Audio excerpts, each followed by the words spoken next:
Innal hamdalillah nahmaduhu wa nasta'inuhu wa nastaghfiruh wa na'udzu billahi min shururi anfusina wa min sayyiati a'malina may yahdihillahu fala mudilla lahu wa may yudlil fala hadiyalah.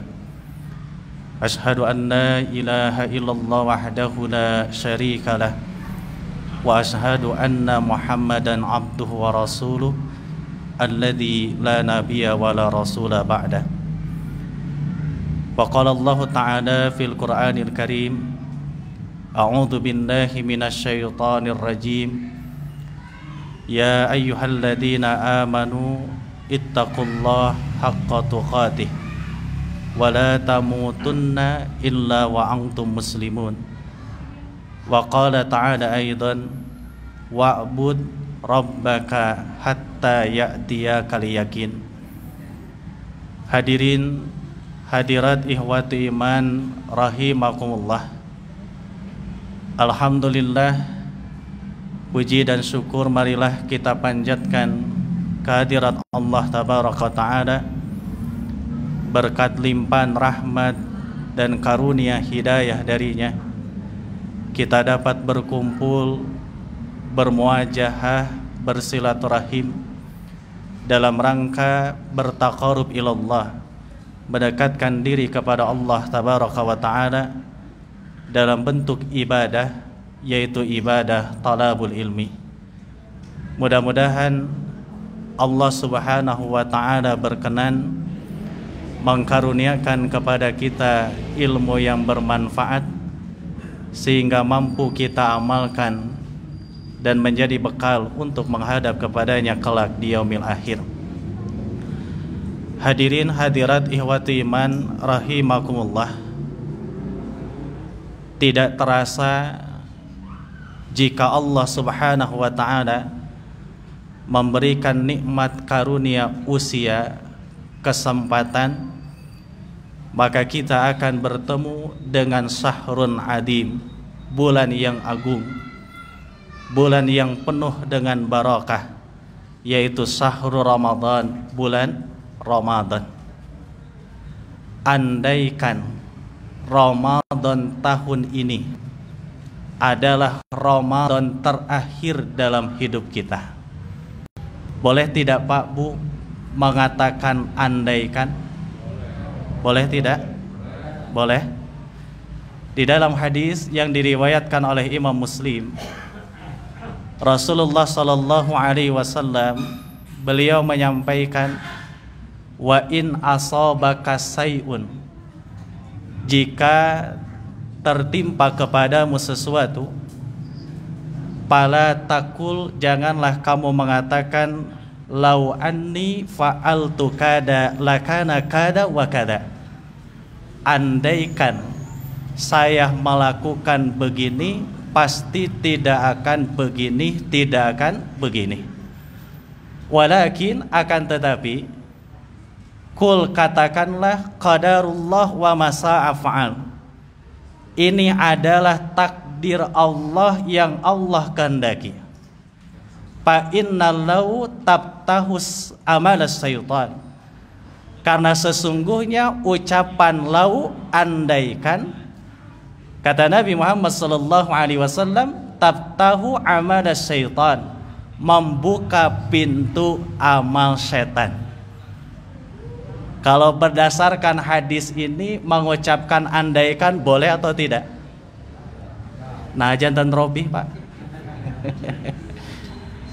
Mari kita perhatikan hadis yang lain, masih diriwayatkan oleh Imam Muslim.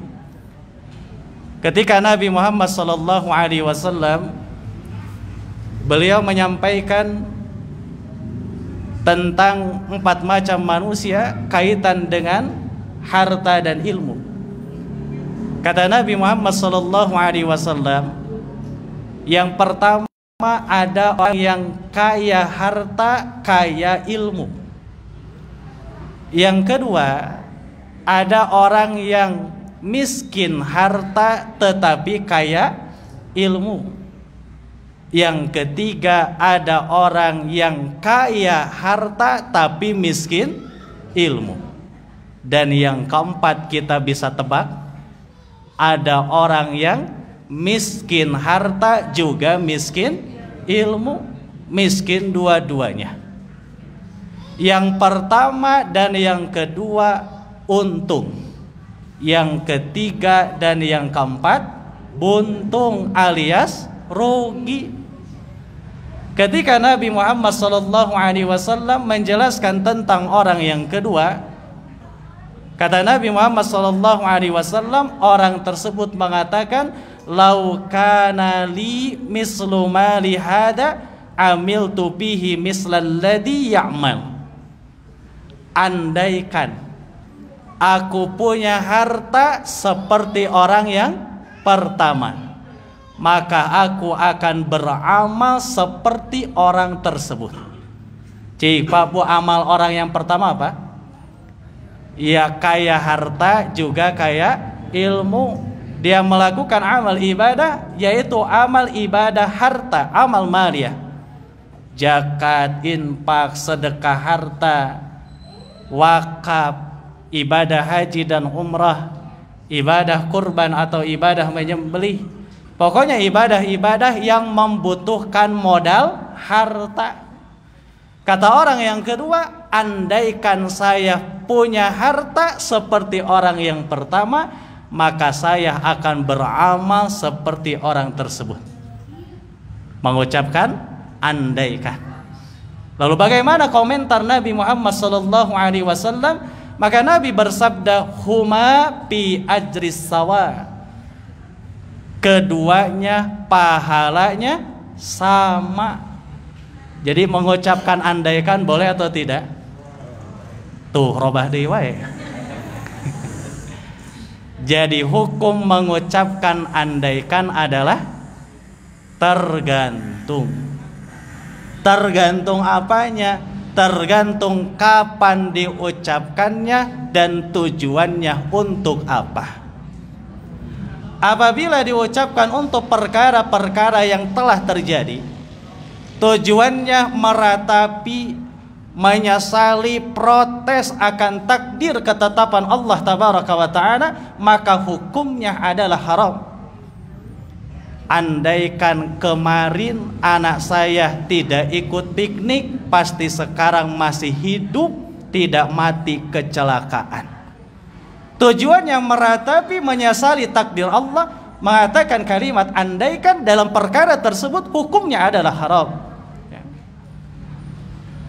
Tetapi apabila diucapkan untuk perkara yang akan datang dan tujuannya adalah tujuan yang positif, cita-cita kebaikan, maka hukumnya adalah mubah, boleh. Andaikan Ramadan tahun ini adalah Ramadan terakhir dalam hidup kita, pertarosanana Pak Bu, Ramadannya sudah kita alami belum? Belum. Maka saya akan maksimal ibadah di dalamnya, menjadikan Ramadan tahun ini adalah Ramadan terbaik dalam hidup saya. Cita-cita kebaikan atau bukan? Cita-cita kebaikan. Maka mengucapkan andaikan dalam perkara ini hukumnya adalah boleh. Akan tetapi terkait dengan beramal dengan amalan yang maksimal di bulan Ramadan, itu diharuskan. Bukankah di dalam Al-Quranul Karim Allah Tabaraka wa Ta'ala menyampaikan bahwa orang-orang yang beriman dan bertakwa kepada Allah, mereka adalah orang-orang yang senantiasa fastabiqul khairat, berlomba-lomba di dalam melakukan kebaikan. Sebagian ulama tafsir menyebutkan al-khairat fi hadis surah maknanya adalah at-ta'ah, ketaatan. Maka berlomba-lombalah kalian di dalam melakukan ketaatan. Apalagi di bulan Ramadan, begitu banyak fadilah keutamaan yang Allah Subhanahu wa Ta'ala sampaikan. Maka memaksimalkan ibadah di dalamnya itu adalah keharusan. Memaksimalkan ibadah di bulan Ramadan, apa dalilnya Pak Bu? Apa Pak Bu? Dalilnya? praktek Rasulullah sallallahu alaihi wasallam. Beliau memberikan qudwah hasanah, teladan yang terbaik. Di antara contohnya di dalam hadis riwayat Imam Bukhari disebutkan bahwa setiap kali memasuki bulan Ramadan, Rasulullah sallallahu alaihi wasallam itu ditemui oleh Jibril. Kana Jibril yalqahu bi kulli lailatin min Ramadan. Jibril menemui Rasulullah sallallahu alaihi wasallam di setiap malam di bulan Ramadan. Payudarisul Quran, bertadarus dengan malaikat Jibril, yaitu bertadarus Al-Quran. Dalam hadis yang lain, masih riwayat Imam Bukhari, juga disampaikan bahwa Rasulullah sallallahu alaihi wasallam setiap 1 tahun beliau murajaah. Apa itu murajaah? Mengulang atau setor hafalan kepada malaikat Jibril. Ditemui oleh malaikat Jibril 1 tahun 1 kali murajaah. Dan ketika memasuki Ramadan terakhir dalam hidup Rasulullah sallallahu alaihi wasallam, artinya Ramadan terakhir sebelum beliau wafat, malaikat Jibril menemui Rasulullah 2 kali. Murajaahnya yang tadinya marratan 1 kali jadi marrataini, 2 kali. Apakah Nabi Muhammad sallallahu alaihi wasallam mengendorkan semangatnya dalam melaksanakan ibadah di bulan Ramadan? Tidak. Bahkan disebutkan di dalam berbagai riwayat Rasulullah luar biasa memaksimalkan ibadah di bulan Ramadan. Seakan-akan Ramadan itu adalah Ramadan terakhir dalam hidup beliau.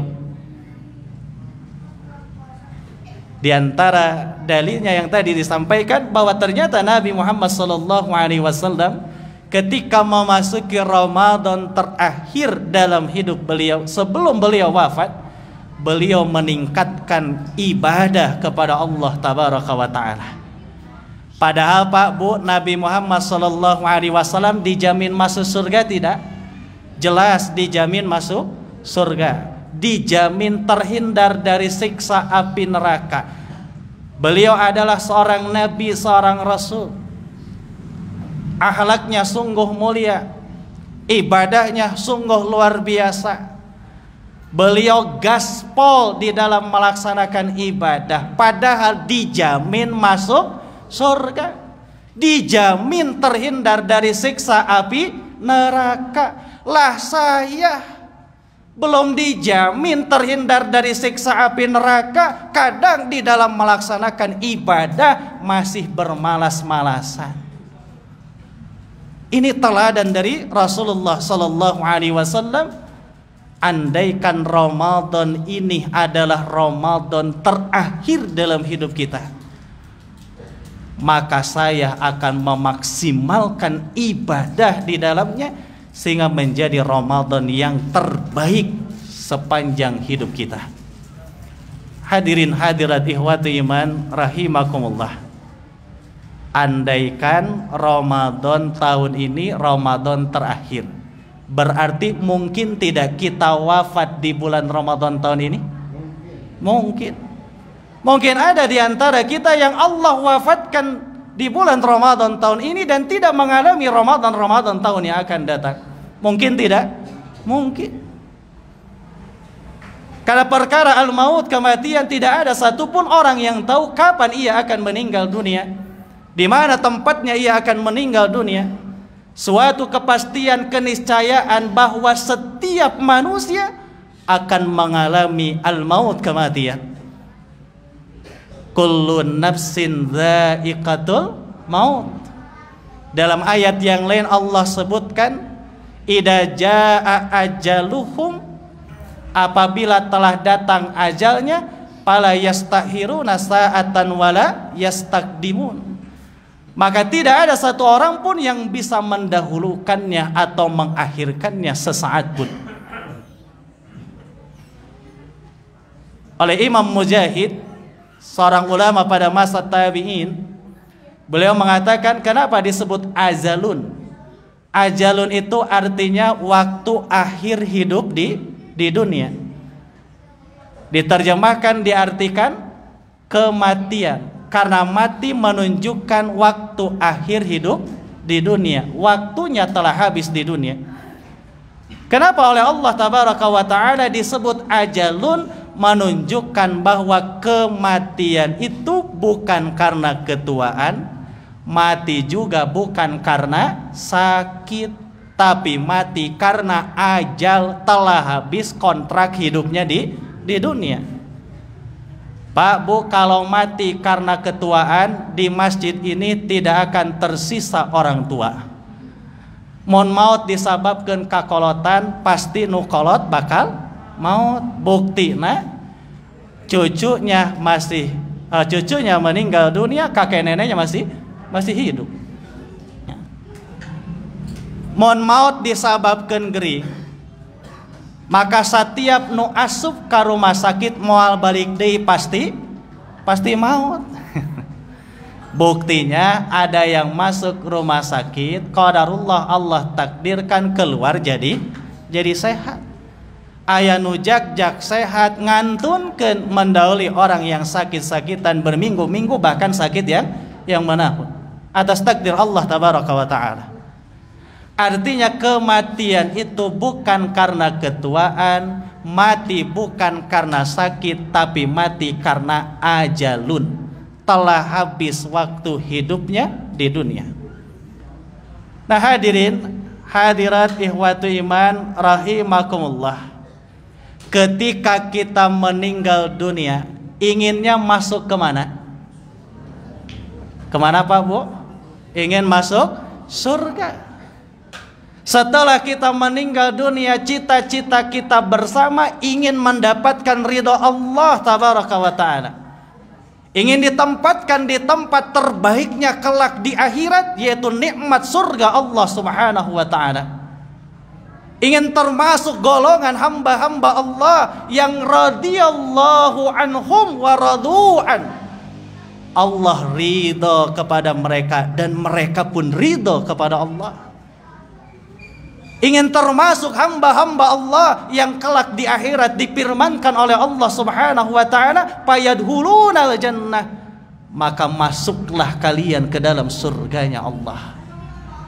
Hadirin hadirat ikhwati iman rahimakumullah, saya yakin semua yang di sini, baik bapak-bapak, ibu-ibu, remaja, remaji, anak-anak, kalau ditanya ingin masuk surga, pasti jawabannya ingin masuk surga. Kalau ditanya setelah mati ingin kemana, tentu jawabannya sama, ingin masuk surga, mendapatkan ridho Allah subhanahu wa ta'ala. Karena ini adalah target tujuan. Nah, untuk mencapai tujuan itu maka butuh sarana. Butuh apa Pak Bu? Sarana. Dan sarananya diantaranya oleh Allah subhanahu wa ta'ala telah disediakan. Apa sarana tersebut? Yaitu syariat ibadah di bulan Ramadan. Jadi untuk mencapai surga Allah, untuk mencapai ridho Allah tabaraka wa ta'ala, Allah sediakan sarana. Di antara sarana untuk mencapai tujuan itu antara lain adalah syariat ibadah di bulan Ramadan.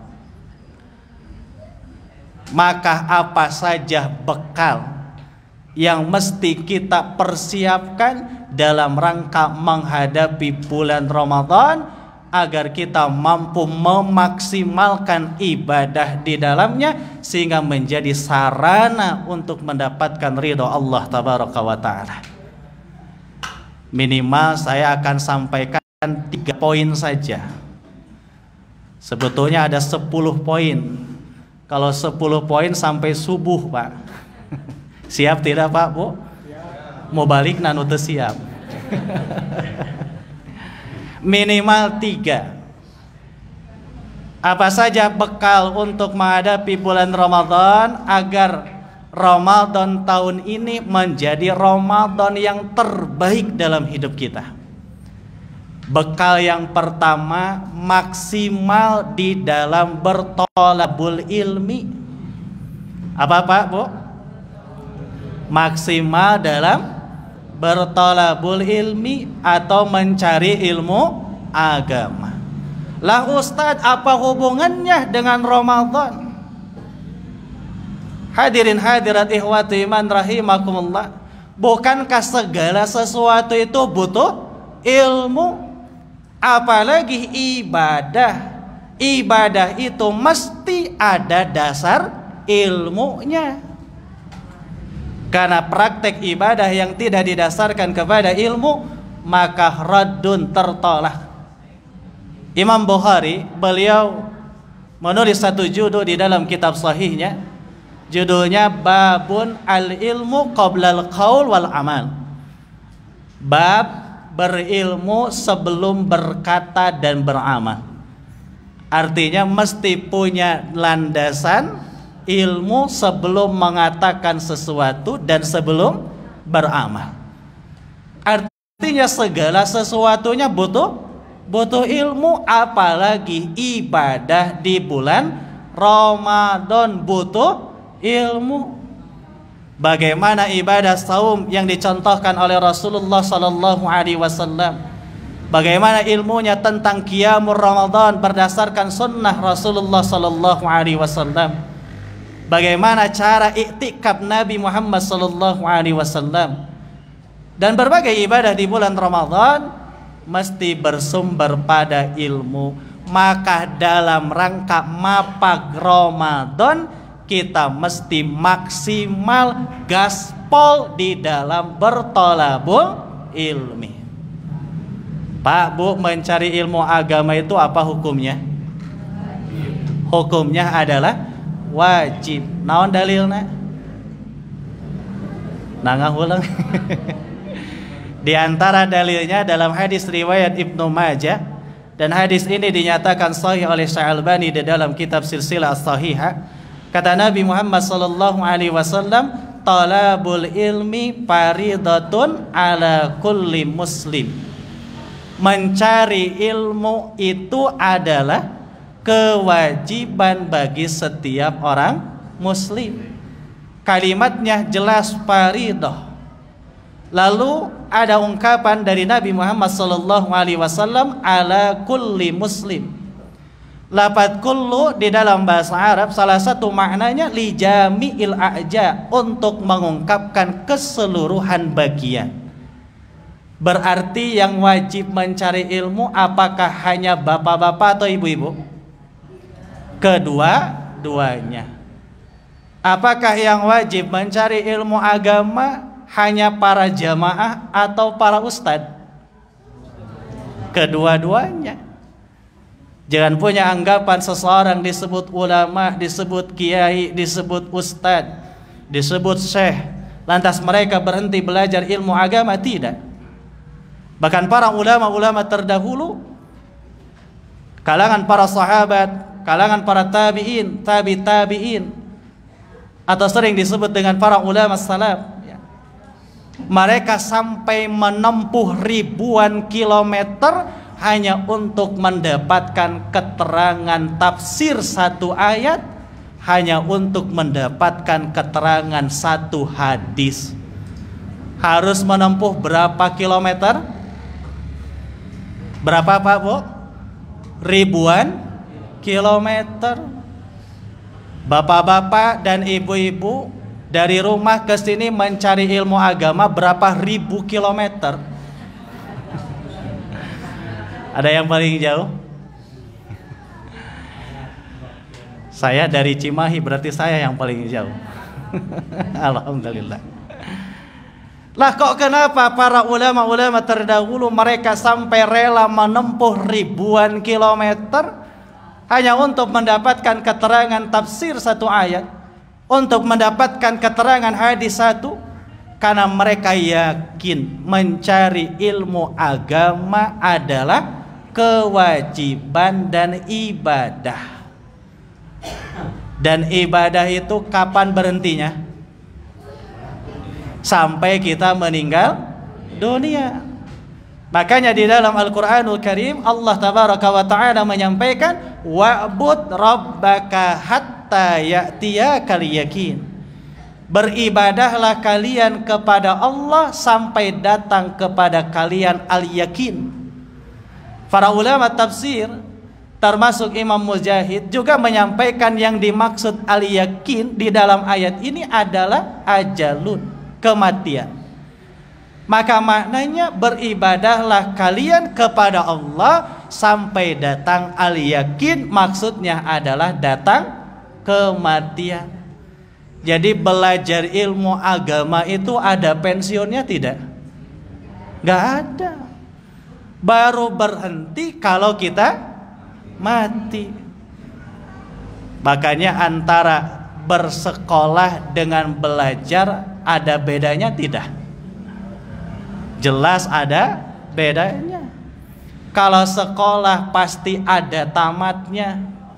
Sekarang selesai SD lanjut, SMP beres lanjut, SMA lulus lanjut, kuliah S1 selesai lanjut, S2 beres lanjut, S3 beres lanjut, S-teler. Rengse S3 lo mah rengse, Pak. Ya. Hari profesor strata pendidikan atau bukan? Itu gelar ya. Nah hadirin hadirat ihwati iman rahimakumullah. Jadi sekolah itu ada tamatnya, tapi kalau belajar tidak ada tamatnya. Selama kita masih diberikan nikmat jatah usia, maka wajib hukumnya mencari ilmu agama. Karena ilmu agama itu adalah cahaya yang akan menuntun kita kepada jalan yang lurus untuk mendapatkan keridhaan Allah Subhanahu wa ta'ala. Ini yang keberapa Pak Bu?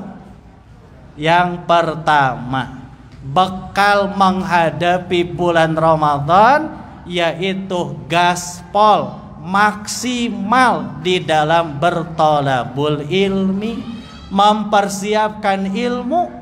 Bagaimana saum yang dicontohkan oleh Nabi, bagaimana qiyamul Ramadan berdasarkan sunnah Nabi, bagaimana praktek-praktek ibadah yang lainnya didasarkan pada ilmu.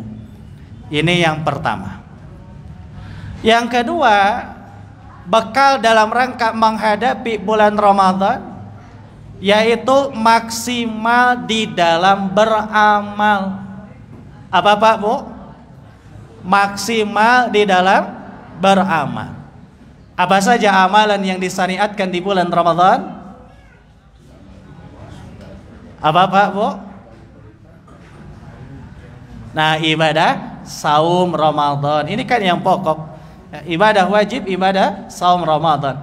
Ada ibadah qiyamul Ramadan, ibadah tadarus Al-Quran, ibadah infak, zakat fitri, sedekah, lalu ibadah i'tikaf dan ibadah-ibadah yang lainnya. Nah, kita mesti maksimal di dalam beramal. Nah, hadirin hadirat ihwati iman rahimakumullah. Bahkan Nabi Muhammad sallallahu alaihi wasallam juga para sahabat radhiyallahu anhum disebutkan di dalam beberapa riwayat, mereka mempersiapkan beberapa bulan sebelumnya, sebelum memasuki bulan Ramadan, dengan memperbanyak ibadah-ibadah kepada Allah Subhanahu wa ta'ala. Di antara yang memperbanyak ibadah saum yang hukumnya sunat ya. Ada saum Senin Kamis, ada saum Ayamul Bid atau saum pertengahan bulan di setiap bulannya dalam penanggalan Hijriyah tanggal 13, 14, 15 dalam penanggalan Hijriyah.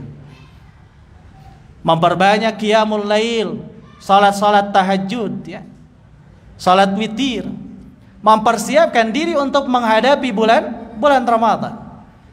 Bahkan Rasulullah sallallahu alaihi wasallam dan para sahabat radhiyallahu anhum, mereka menyambut dengan penuh kebahagiaan akan datangnya bulan Ramadan, bulan yang penuh keberkahan, bulan yang agung. Kenapa? Karena Ramadan adalah bulan yang istimewa. Bahkan Syekh Utsaimin rahimahullah ta'ala beliau mengatakan, salah satu bagian dari keimanan seseorang ketika akan datang bulan Ramadan, ia menyambut dengan penuh kebahagiaan, kegembiraan. Di urang mah aya jalmi anu rek Ramadan teh ngeluh.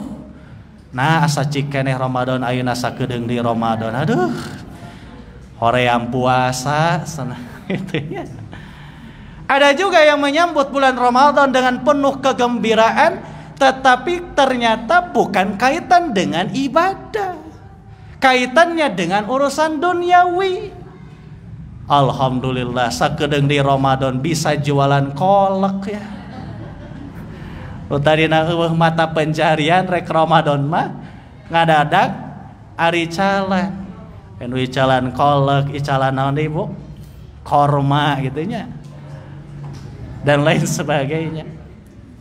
Jadi bahagia dengan Ramadan karena menyambut hal-hal yang sifatnya duniawi. Bahkan anak-anak asik Ramadan sakedeung dipangmelikeun baju anyar tuh. Nah, seorang muslim yang beriman bertakwa kepada Allah tabaraka wa taala, mereka menyambut dengan penuh kegembiraan, kebahagiaan akan datangnya bulan Ramadan karena kaitan dengan syariat ibadah di dalamnya.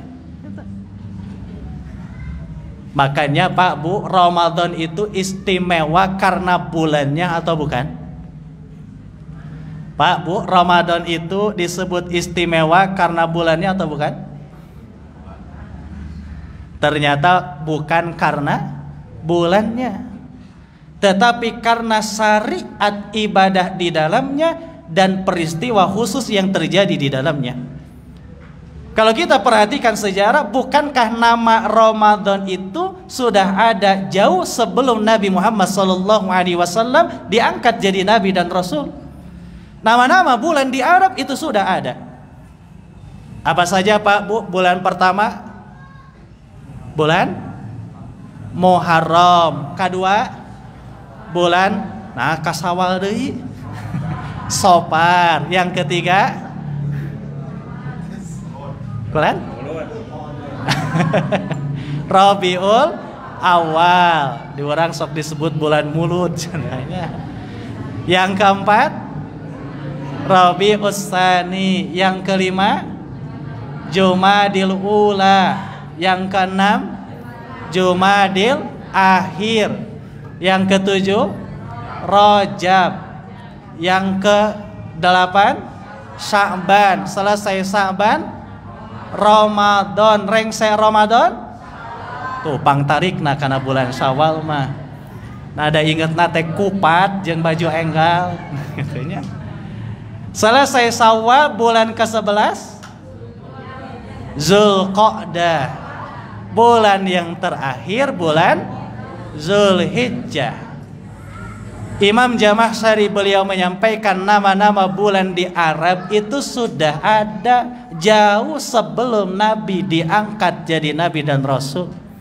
Dan nama-nama bulan di Arab ketika itu didasarkan pada dua faktor. Yang pertama kaitan dengan aspek sosial, yang kedua kaitan dengan aspek naon Pak Bu? Cuaca itu. Siga Jumadil Ula dan Jumadil Akhir. Ari Jumadil Ula teh hartosna masa kering yang pertama. Dinamakan Jumadil Ula karena kaitannya dengan faktor cuaca. Tadi orang ge montos kolot sudah memasuki usia sepuh, usia lansia, maka sudah memasuki Jumadil Ula, masa kering yang pertama. Nu tadina rambut golongan hitam robah jadi golongan putih. Mun calik sila jeung emok teu kuat lila, matak ngaji tong lila teuing. Mun calik sila jeung emok teu kuat lila, cing cirining tos lebet Jumadil Ula. Masa kering yang pertama, kantun ngatosan Jumadil Akhir gitu nya. Hadirin hadirat ikhwati iman rahimakumullah. Termasuk nama Ramadan Ramadan itu kan artinya panas, ditambah alif nun di akhir menunjukkan makna sangat. Menunjukkan maknanya adalah siddatul harri, amat sangat panas gitu. Kenapa dinamakan bulan Ramadan? Karena dulu setiap kali memasuki bulan tersebut, maka matahari terasa sangat dekat, sampai-sampai cuaca begitu panas, bahkan kulit pun terasa terbakar. Nah, setelah turunnya syariat ibadah saum, nama bulan ini tidak dirubah oleh Rasulullah SAW. Kata Imam Jamasyari, menunjukkan mudah-mudahan setiap kali kita memasuki bulan Ramadan, selesai bulan Ramadan, maka dosa-dosa kita terbakar hangus oleh amalia ibadah di bulan Ramadan. Hadirin hadirat ikhwati iman rahimakumullah. Jadi Ramadan itu istimewa karena syariat ibadah di dalamnya dan karena peristiwa khusus di dalamnya. Makanya ketika Nabi Muhammad SAW menyebutkan Ramadan bulan yang penuh berkah, bulan yang agung, ketika turunnya syariat ibadah saum. Di antaranya dalam hadis riwayat Imam Bukhari bersumber dari Abu Hurairah radhiyallahu an. Pak Bu sering dengar nama Abu Hurairah? Nama asli atau bukan? Bukan nama asli. Ari nama aslinya siapa?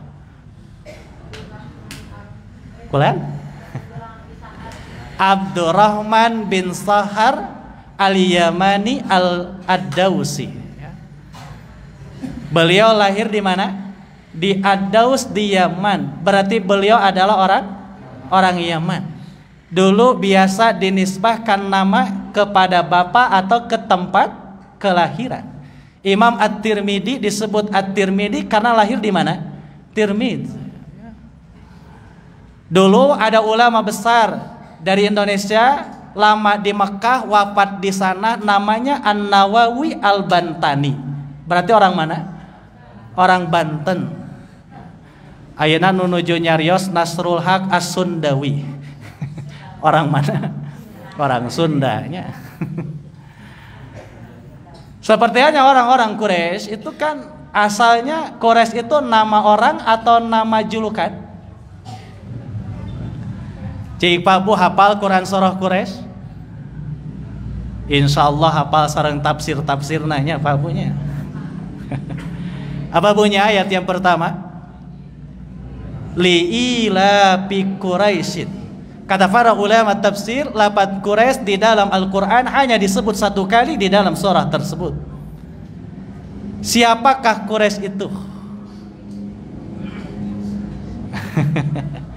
Nah, ternyata Quraisy itu asalnya julukan bagi kakek ke-12 Nabi Muhammad SAW, namanya Nadr bin Kinanah.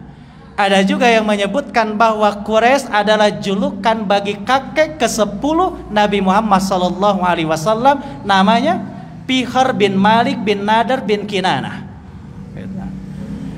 Imam At-Tabari menyebutkan dua-duanya benar. Nadr bin Kinanah disebut Quraisy Akbar, Quraisy senior, sedangkan Fihr putra Malik cucunya Nadr adalah Quraisy Al-Awsat, Quraisy junior. Nah, disebut Quraisy diantaranya kata para ulama, Quraisy itu dari lafaz kirsun artinya ikan hiu, dawab min dawabil bahar, binatang diantara binatang lautan. Kenapa disebut Quraisy? Dalam hadis riwayat Imam Ahmad disebutkan bahwa dulu Nadr bin Kinanah pernah menangkap ikan hiu, lalu kepalanya dibawa ke kota Mekah, dan orang-orang Mekah ketika itu mengatakan yuqalu laha Quraisy, disebut ikan tersebut dengan sebutan Quraisy. Maka dari sejak itulah Nadr bin Kinanah dijuluki dengan julukan Quraisy. Nah, anak keturunannya disebut Quraisy. Kabilah Quraisy. Tah gitu Pak Bu sajarahna teh. Nah, Abu Hurairah namanya adalah Abdurrahman bin Sahar al-Yamani ad-Dausi, lahir di Ad-Daus di Yaman. Salah seorang sahabat yang paling banyak meriwayatkan hadis. Hadis yang diriwayatkan oleh Abu Hurairah lebih dari 5.000 hadis. Bapak-bapak, ibu-ibu, belasan tahun bertolabul ilmi sudah hafal berapa ribu hadis? Alhamdulillah Ustadz, innamal a'malu binniyat eta wes. Keun we nya Bu hiji oge. Nu penting ngeureuyeun milari ilmu agama, memahami apa yang disampaikan, bari berikhtiar menghafal. Nah, hadirin hadirat ikhwati iman rahimakumullah, wih deui kana pembahasan. Kata Abu Hurairah, Rasulullah sallallahu alaihi wasallam beliau menyambut dengan penuh kegembiraan datangnya bulan Ramadan, lalu beliau menyampaikan kepada para sahabat, qad ja'akum sahrul Ramadan sahrun mubarakun ibtaradallahu alaikum siyamah. Di antara potongan hadis itu kata Nabi, sungguh telah datang kepada kalian bulan yang penuh berkah, yaitu bulan Ramadan. Di dalamnya Allah telah mewajibkan bagi kalian yaitu ibadah saum. Jadi semenjak turunnya kewajiban ibadah saum, Rasulullah sallallahu alaihi wasallam menyebut Ramadan sebagai sahrun mubarakun, bulan yang penuh dengan keberkahan. Termasuk Ramadan istimewa karena peristiwa yang terjadi khusus di dalamnya. Di antaranya adanya Lailatul Qadar atau malam kemuliaan. Pada malam Lailatul Qadar Allah tabaraka wa taala menurunkan Al-Qur'anul Karim secara sekaligus ila sama'id dunya, ke langit dunia. Dan ini disebutkan di dalam Al-Qur'an, inna anzalnahu fi lailatul qadar. Sesungguhnya kami telah menurunkannya, yaitu Al-Quran, pada malam kemuliaan. Di dalam ayat yang lain disebut Lailatun Mubarakah, yaitu malam yang penuh berkah. Dan Lailatul Qadar yang ini hanya terjadi satu kali seumur hidup manusia, yaitu terjadi di masa Rasulullah SAW. Namun ada Lailatul Qadar yang Allah janjikan akan muncul di setiap 10 hari terakhir di bulan Ramadan. Iltamisuha fi asril awahir. Carilah oleh kalian di 10 malam terakhir di bulan Ramadan. Bahkan dipersempit lagi oleh Nabi Muhammad SAW, carilah di tanggal-tanggal yang ganjil. Inilah kemudahan sarana yang Allah subhanahu wa ta'ala sediakan agar kita mampu mendapatkan ridha Allah tabaraka wa ta'ala, ditempatkan di dalam nikmat yang besar, yaitu nikmat surganya Allah subhanahu wa ta'ala. Hadirin hadirat ikhwati iman rahimakumullah, Ramadan istimewa karena syariat ibadah di dalamnya, di antara ibadah saum. Ibadah saum di bulan Ramadan kapan pertama kali disyariatkan? Nah, ngaharulang deui Pak Bu. Setelah turunnya Al-Quran, diantaranya Quran surah Al-Baqarah ayat 185.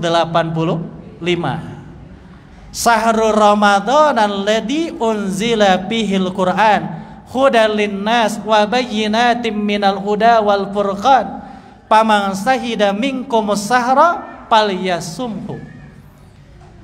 Allah tabaraka wa ta'ala berfirman, bulan Ramadan adalah bulan diturunkannya Al-Quran.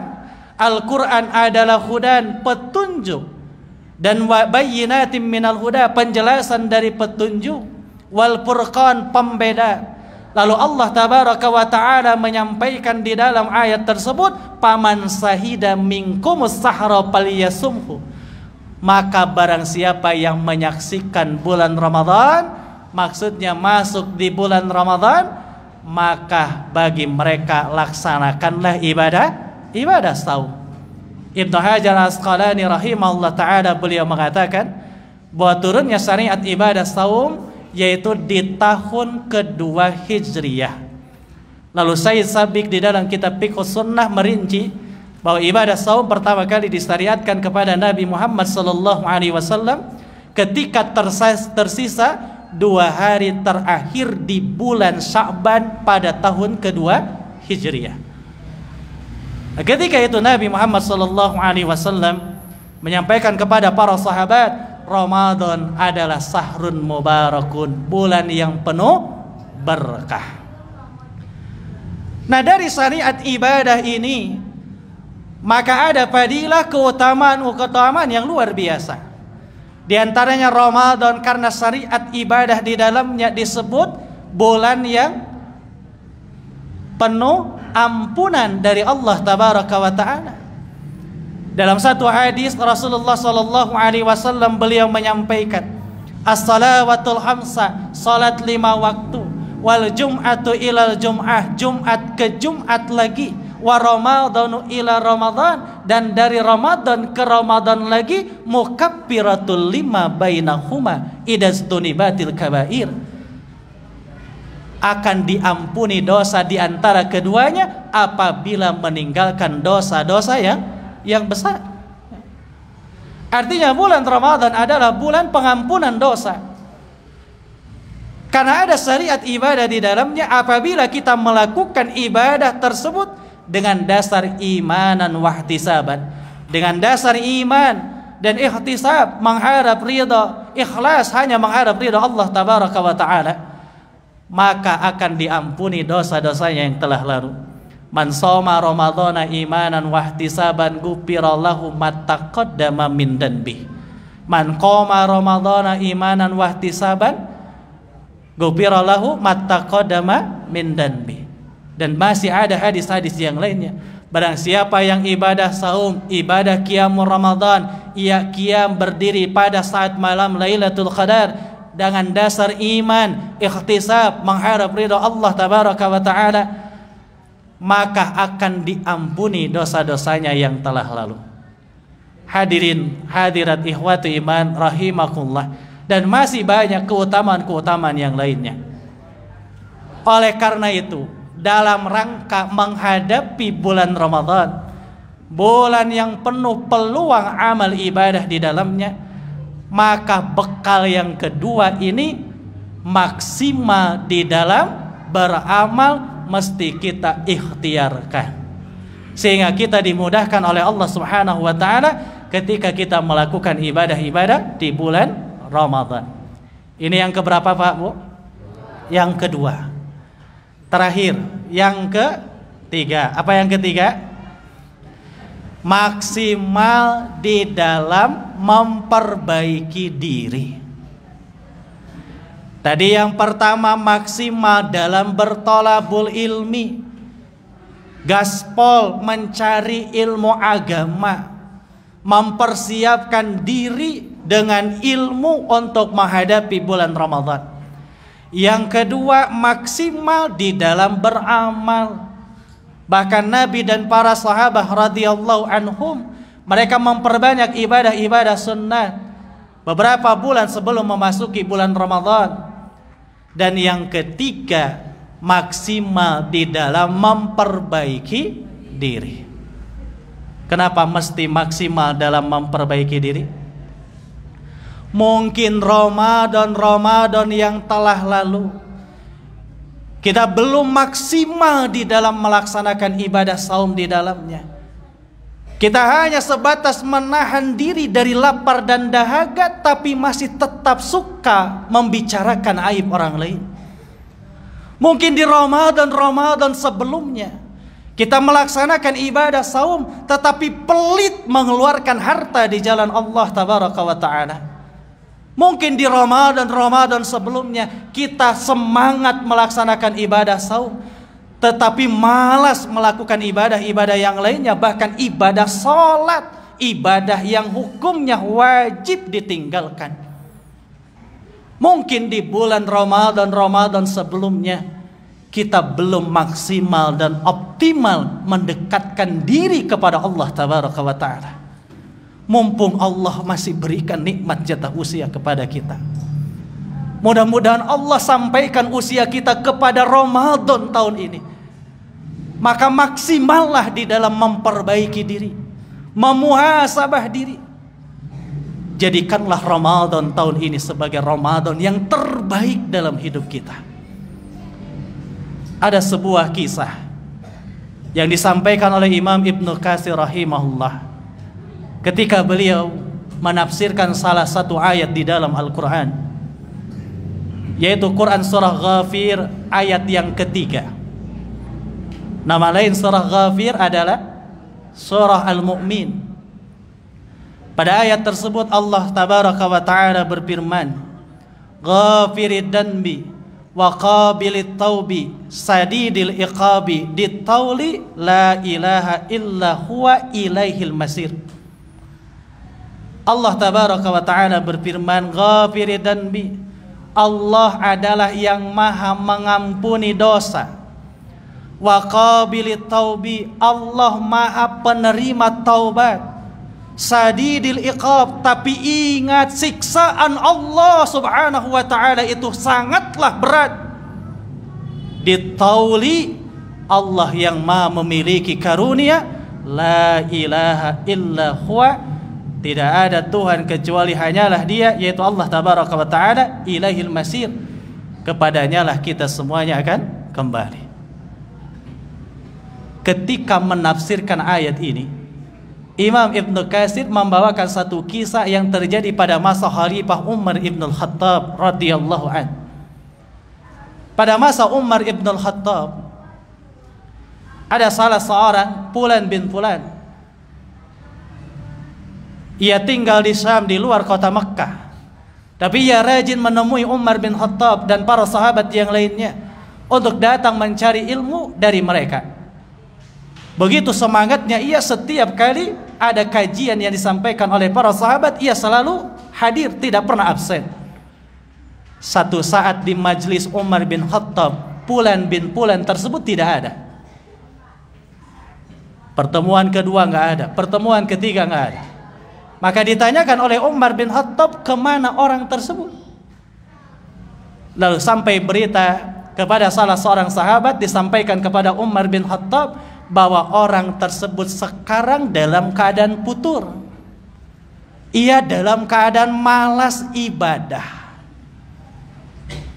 Maka Umar bin Khattab menulis satu surat, dan suratnya isinya Bismillahirrahmanirrahim, lalu menuliskan ayat Allah, Quran surah Ghafir ayat ketiga, dan terakhir wassalam. Gitu. Jadi surat di Umar bin Khattab mah pendek. Sehingga surat cinta bapak-bapak ke ibu-ibu baheula. Nah, Umar bin Khattab menuliskan satu surat. Surat itu isinya hanya menyebutkan firman Allah tabaraka wa ta'ala, yaitu Quran surah Ghafir ayat yang ketiga. Sampailah surat itu kepada Fulan bin Fulan tadi. Lalu ia baca berulang-ulang, Ghafiri danbi, Allah itu maha pengampun dosa. Wa qabilit taubi, Allah maha penerima taubat. Sadidil iqab, tapi siksaannya amat berat. Ditauli, Allah maha pemberi karunia. Teka harti kumanehna teh, dibaca terus berulang-ulang, engkau Allah teh maha penerima taubat, tapi siksaannya sangat berat. Terus dibaca berulang-ulang. Ternyata ia baru sadar, Allah maha penerima taubat sebesar apapun dosa yang kita lakukan. Selama kita masih hidup, mau bertobat dengan taubatan nasuha, memperbaiki diri menjadi pribadi yang lebih baik, maka Allah maha pemberi karunia, Allah maha penerima taubat dan pengampun dosa. Ternyata Pak Bu, tidak lama setelah membaca surat dari Umar bin Khattab tersebut, beberapa jam kemudian orang itu mati, meninggal dunia. Sampailah berita itu kepada Umar bin Khattab. Lalu kata Umar bin Khattab, ia adalah ahli surga. Hadirin hadirat ikhwati iman rahimakumullah. Karena amalan kita nanti akan dilihat, diantaranya adalah al-khawatim, ketika penutup akhir hidup kita. Maka Allah tabaraka wa ta'ala memberikan modal yang besar kepada kita. Apa modal itu? Modal itu adalah usia, kesempatan hidup di dunia. Apabila modal ini tidak dimanfaatkan dengan sebaik-baiknya untuk beribadah, bertaqarrub kepada Allah, jangankan mendapatkan keuntungan, pasti tidak akan balik modal. Karena setiap orang yang sudah meninggal dunia tidak akan bisa kembali ke kehidupan di dunia ini. Dan nanti di akhirat, sekecil apapun perbuatan yang kita lakukan, maka akan kita pertanggungjawabkan di hadapan Allah Subhanahu wa ta'ala. Faman ya'mal misqala darratin khairan yara wa man ya'mal misqala darratin sarran yara. Kisah tadi memberikan ibrah, pelajaran bagi kita. Ternyata ia masih sempat memperbaiki diri. Ketika Allah cabut nyawa ia dalam keadaan sudah bertobatan nasuha. Ia sudah dalam keadaan memperbaiki, memuhasabah diri. Sehingga oleh Umar, beliau berani menyampaikan bahwa ia adalah ahli surga. Begitu pula dengan kita. Kita tidak tahu kapan giliran kita akan meninggal dunia. Mumpung Allah masih berikan nikmat jatah usia, mudah-mudahan Allah sampaikan kita kepada Ramadan tahun ini. Maka maksimalkan untuk memperbaiki diri. Itu bekal yang perlu kita persiapkan, agar mudah-mudahan Ramadan tahun ini menjadi Ramadan yang terbaik dalam hidup kita. Sehingga ketika Allah cabut nyawa kita, mudah-mudahan kita wafat dalam keadaan husnul khatimah, mendapatkan cita-cita tujuan yang kita harapkan, mendapatkan ridha Allah tabaraka wa ta'ala, ditempatkan di tempatnya yang terbaik kelak di akhirat, yaitu nikmat surga Allah Subhanahu wa ta'ala. Hadirin hadirat ihwati iman rahimakumullah, itu saja 3 bekal khususnya untuk saya dan untuk para jamaah sekalian dalam rangka mapaksasi Ramadan, dalam rangka menghadapi bulan yang agung, bulan Ramadan tahun ini. Mudah-mudahan kita diberikan nikmat jatah usia, disampaikan usia kita kepada bulan Ramadan, dan mudah-mudahan kita mampu memanfaatkan bulan Ramadan tahun ini dengan sebaik-baiknya untuk bersungguh-sungguh ibadah kepada Allah tabaraka wa ta'ala.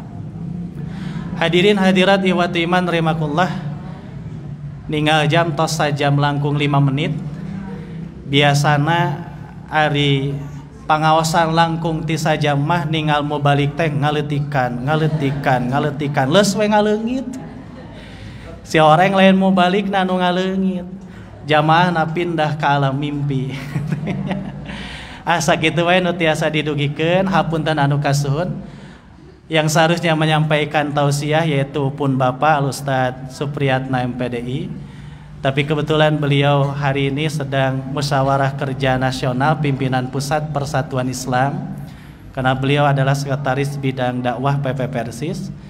Tadinya mau menyelang waktu dari maghrib dari hotel ke sini untuk menyampaikan tausiah, tapi ternyata dari pihak hotel nggak bisa keluar karena protokol kesehatan. Jadi harus sampai selesai di sana. Jadi tidak bisa menyampaikan tausiah pada kesempatan malam hari ini. Dan tadi saya dikontak cukup mendadak, karena seharusnya hari ini maghrib saya mengisi tausiah di Padalarang.